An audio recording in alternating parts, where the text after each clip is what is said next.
Acte de naissance de Gargantua. Peu de temps après, elle commença à soupirer, à se lamenter et à crier. Aussitôt vinrent de tous côtés des troupes de sages-femmes.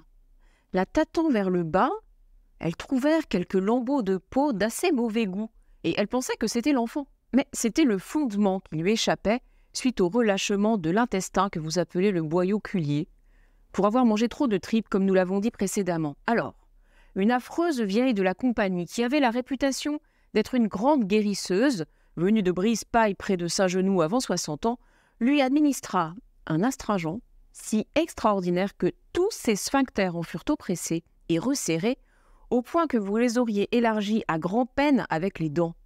Ce qui est une chose bien horrible à penser, comme ce qui arriva au diable de la messe de Saint-Martin, qui dut allonger son parchemin à belles dents pour pouvoir retranscrire les cancans des deux commères.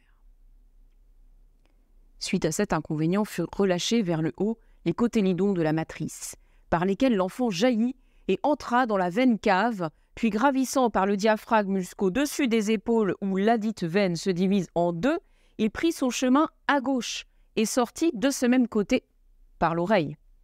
Aussitôt qu'il fut né, il ne cria pas comme les autres enfants, mais d'une voix forte il s'écriait « À boire, à boire, à boire !» comme s'il invitait tout le monde à boire, si bien qu'on l'entendit dans tout le pays de Abu et de Boira. Je me doute que vous ne croyez pas vraiment à cette étrange naissance. Si vous n'y croyez pas, je ne m'en soucie guère, mais un homme de bien, un homme de bon sens, croit toujours ce qu'on lui dit et qu'il trouve écrit. C'est François Rabelais, Gargantua.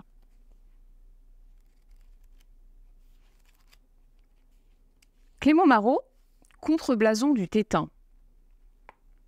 Du lait tétin.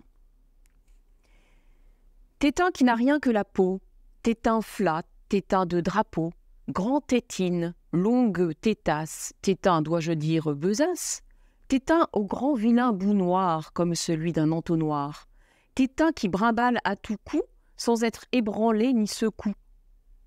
Bien se peut vanter qui te tâte d'avoir mis la main à la pâte. Tétin grillé, tétin pendant, tétin flétri, tétin rendant vilaine bourbe en lieu de lait, le diable te fit si laid. Tétin pour triple réputé, tétin ce cuidai-je emprunté ou dérobé en quelque sorte de quelque vieille chèvre morte. Tétin propre pour en enfer nourrir l'enfant de Lucifer, tétin boyau long d'une gaule, tétasse à jeter sur l'épaule. Pour faire, tout bien compassé, un chaperon du temps passé. Quand on te voit, il vient à main une envie dedans les mains de te prendre avec des gants doubles pour en donner 5 ou 6 couples de soufflets sur le nez de celle qui te cache sous son aisselle. Va, grand vilain tétin puant, tu fournirais bien en suant de civette et de parfum pour faire 100 000 défunts. Tétin de laideur dépiteuse, tétin dont nature est honteuse, tétin des vilains le plus brave, tétin dont le goût toujours bave, tétin fait de pois et de glu, bref, ma plume n'en parle plus. Laissez-le là, votre Saint-Georges, vous me feriez rendre ma gorge. Clément Marot, le contre-blason du tétin, qui se trouve dans les blasons anatomiques du corps féminin. Et pour finir, la course à pied avec Jean Echenoz, un extrait de Courir, son roman de 2008. Il y a des coureurs qui ont l'air de voler, d'autres qui ont l'air de danser, d'autres paraissent défiler, certains semblent avancer comme assis sur leurs jambes. Il y en a qui ont juste l'air d'aller le plus vite possible, où on vient de les appeler Émile, rien de tout cela. Émile, on dirait qu'il creuse ou qu'il se creuse, comme en transe ou comme un terrassier. Loin des canons académiques et de tout souci d'élégance, Émile progresse de façon lourde, heurtée, torturée, tout en à-coups. Il ne cache pas la violence de son effort qui se lit sur son visage crispé, tétanisé, grimaçant, continuellement tordu, par un rictus pénible à voir. Ses traits sont altérés, comme déchirés par une souffrance affreuse, langue tirée par intermittence, comme avec un scorpion logé dans chaque chaussure.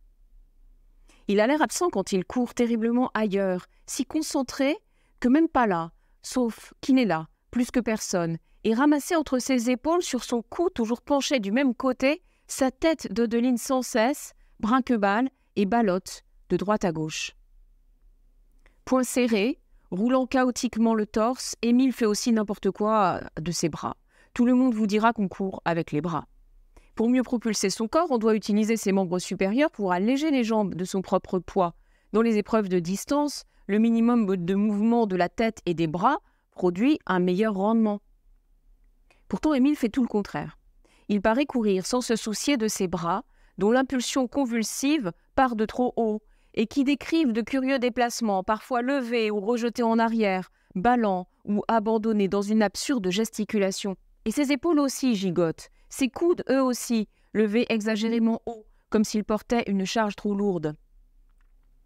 Il donne en course l'apparence d'un boxeur en train de lutter contre son ombre, et tout son corps semble être ainsi une mécanique détraquée, disloquée, douloureuse, sauf l'harmonie de ses jambes qui mordent et mâchent la piste avec voracité. Bref, il ne fait rien comme les autres, qui pensent parfois qu'il fait n'importe quoi.